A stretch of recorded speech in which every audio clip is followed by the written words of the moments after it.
fried chicken. Here we go.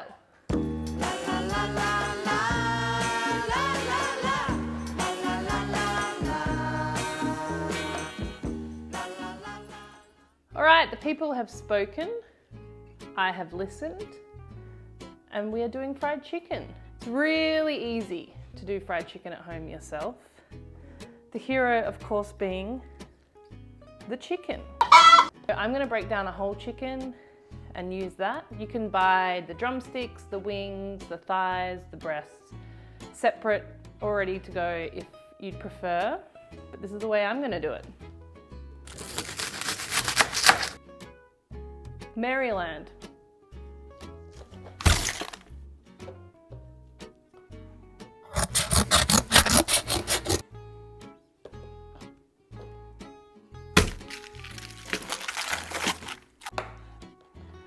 So now I have a breast joined to the wing. You want to make sure all your pieces are kind of the same size so then they cook at the same time. So I'm just going to cut some of this breast off onto the wing piece and kind of put that into two pieces.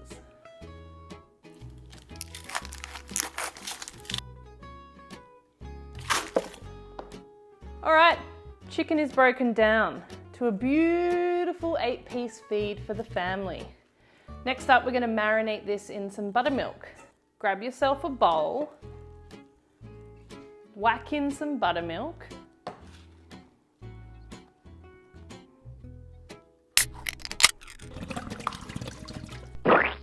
season it with some salt.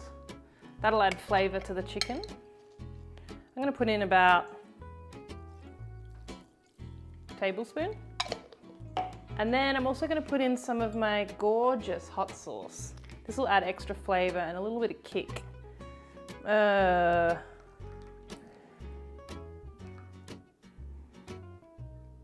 Maybe like 60 ml. Mix that together. And then in we go with the chicken.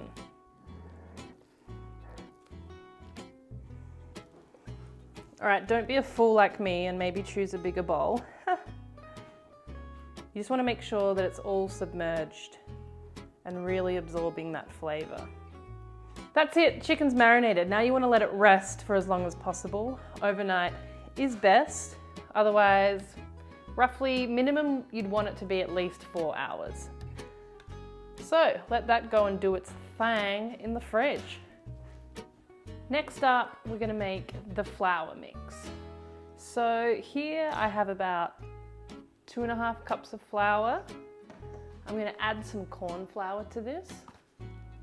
About a tablespoon every cup. So I'll do 2 large tablespoons. Next, the frickin' spice. This has over 15 spices in it. So I've really made it easy for you guys. Same as the corn flour, about 1 tablespoon per cup. In she goes. Give that a good mix.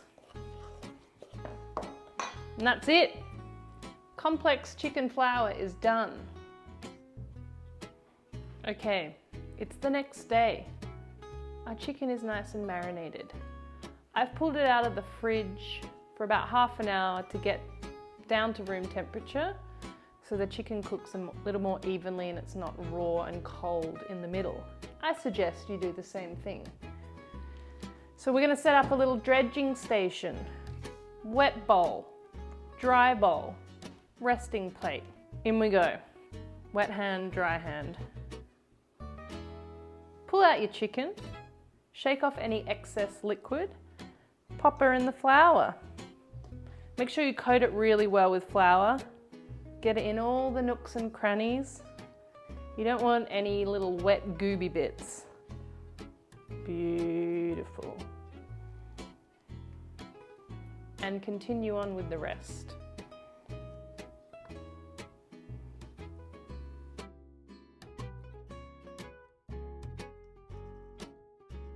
Our chicken is seasoned and dredged. Let that rest for a little bit so the flour really sticks to the chicken and forms a really good crust. Whilst it's resting though, turn on your oil. So we want to get this to about 175, 350 for my American folk. Once it's at that right temperature, you want to maintain that heat, which is why I have a thermometer. Okay, we're at temp. Let's go in. So just gently drop it in. Make sure you only fill your pot halfway because it will bubble up and boil over, and no one wants a hot oil party.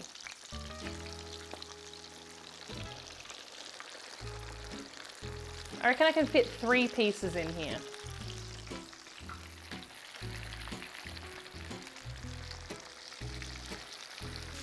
So make sure you keep moving them around so it doesn't stick to the bottom.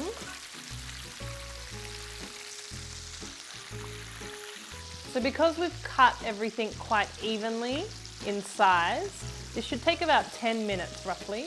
If you want to be extra careful, you can probe it with a thermometer and just make sure it's in about the 75-degree range.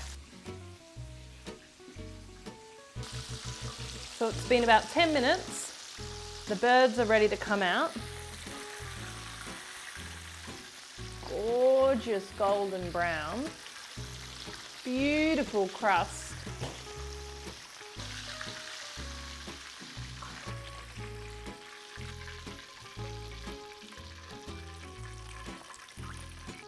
Three-piece feed. So while it's hot, I'm just going to hit it with a little bit of salt. Not too much, because we are seasoning it again. So let them rest for a little bit. Whilst that's happening, we're going to make our Nashville oil. Grab a little saucepan, put a little bit of lard, butter, some of the oil from the fryer, whatever you're into. I've put lard and butter, and we're going to just melt that. Just melt. You don't want to heat it up too much. And then once that's melted, we're going to add in some of the frickin' dust.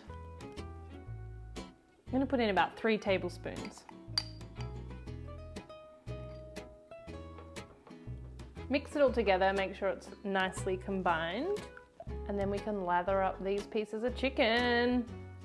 Okay, let's get ready to plate up this bad boy. Crappy white bread. The crappier, the better.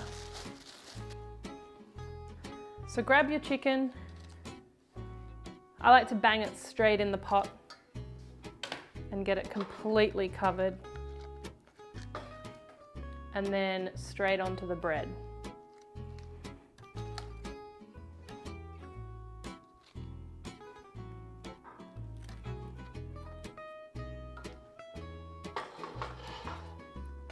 And then for a beautiful garnish, I'm gonna grab some pickles. I like bread and butter with these because they're a bit more sweet and they cut through the fatty saltiness.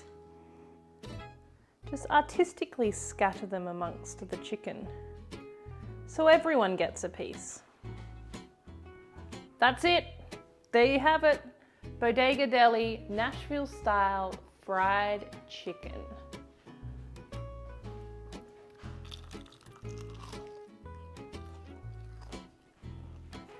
Yum! It's good. It's spicy. It's very, very juicy. And it's hot. All right, guys, play along at home. Jump online, grab a frickin' pack. You won't be disappointed.